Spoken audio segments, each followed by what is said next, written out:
할렐루야. 우리 바이블 프로젝트, 지난주는 타나크, 이번 주는 창세기 공부하겠습니다. 창세기가 뭐냐? 창세기는 바로 아브라함을 중심으로 볼 수가 있습니다. 이 아브라함을 중심으로 하나님과 세상, 그리고 아브라함과 아브라함의 자손들에 대한 그 이야기가 이렇게 다뤄져 있습니다. 첫 번째, 바로 하나님과 사람입니다. 하나님은 온 세상을 어둠 가운데서 창조하셨습니다. 그리고 아담과 하와를 만드셨죠. 하나님의 형상으로 만드셨습니다. 하나님은 그들에게 복을 주셨습니다. 하나님의 성품으로 하나님을 대신해서 온 세상을 다스리라는 것입니다.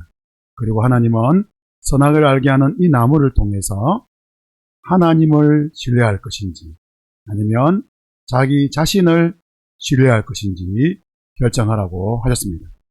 이 결정 앞에서 뱀이 등장합니다. 뱀은 말합니다. 너희가 선악을 알게 하는 나무 열매를 먹어도 죽지 않고 하나님처럼 될 것이다. 하와가 어떻게 합니까? 그 나무 열매를 따먹고 자기와 함께한 아내 남편에게도 그 나무 열매를 주므로 인간은 하나님 앞에 타락하여서 범죄하게 되는 것입니다. 그 범죄가 어떻게 됩니까? 바로 아담과 하와가 서로를 향해서 이 사람 때문에, 저 사람 때문에 그렇게 비난하게 됩니다. 하나님은 아담에게 나타나셔서 두 가지 이야기합니다. 첫 번째는 인류는 죄 가운데서 비참하게 살 것이다. 남편과 아내가 비참하게 될 것이고 결국 죽게 될 것이다.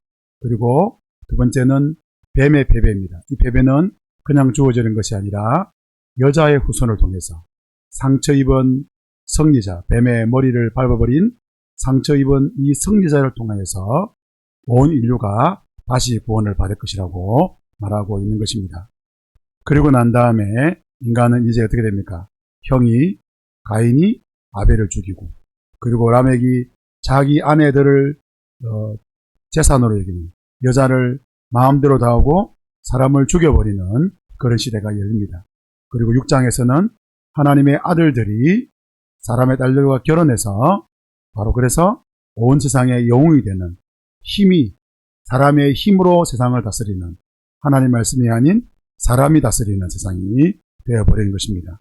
하나님은 그래서 온 세상을 물로 심판하시고, 그리고 노아와 노아의 가족들은 방주에서 구원하십니다. 그러나 여전히 노아는 벌거벗고 술을 마시게 되고, 그리고 여전히 하나님 앞에 바로 믿음으로 서지 못하는 것을 보게 됩니다. 하나님 마지막에 보면 사람들은 자신의 기술로 큰 성벽을 쌓습니다. 우리 이름을 알리자, 우리가 세상의 왕이 되자. 하나님은 그들의 언어를 혼잡하게 만들어서 흩어지게 만들어 버린 것입니다. 창세기의 이 중요한 핵심은 하나님은 우리에게 계속 기회를 주셨지만 우리는 이 아름다운 세상을 나쁘게 만드는 것입니다. 그 이유는 내가 내 인생의 주인이기 때문입니다. 하나님은 상처 입은 성자를 통하여 우리를 구원하시고 하나님 나라를 다시 회복하실 것을 말씀하시는 것입니다. 그래서 하나님은 한 사람을 부르십니다. 바로 데라의 자손인 아브라함을 부르십니다. 하나님은 아브라함에게 복을 주시죠. 아담에게 복을 주신 것처럼 아브라함에게 복을 주십니다. 땅의 복, 민족의 복, 자손의 복을 주셔서 이루어 가시는 것입니다. 땅의 족속이 너로 말미암아 복을 얻을 것이다. 아브라함 자손을 통해서 반역한 인류를 구원하겠다는 것이 하나님의 계획입니다. 그래서 하나님은 이스라엘을 부르셔서 제사장 나라로, 그리고 너희 민족을 통하여 메시아가 오게 될 것을 말씀하시는 것입니다.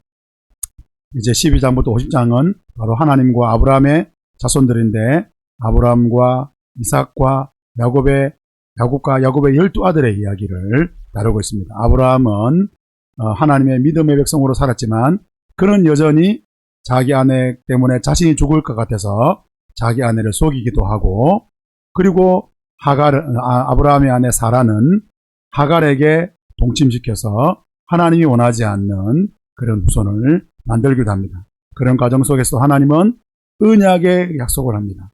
여러 민족에 네가 아비가 되고 너로 말미암아 너희 자손을 말미암아 세상의 복이 넘쳐나게 될 것이다. 아브라함은 하나님을 신뢰하죠. 그리고 이제 아브라함의 후손인 이삭과 야곱, 특별히 야곱은 속이는 자입니다. 아버지를 속이고 그리고 외삼촌도 속이고 그렇게 하고 하나님과 겨루지만 하나님은 야곱이라 부르지 않고 이스라엘로 불러주시는 것입니다. 축복해 주시죠. 그리고 야곱의 아들들이 있는데 특별히 요셉이 있습니다. 요셉은 형들의 미움을 받고 결국 이집트의 노예가 되는 것입니다. 바로 하나님 백성임에도 불구하고 자기 마음대로 살아가는 이 악하고 추악한 모습들이 드러나는 것을 보게 되죠.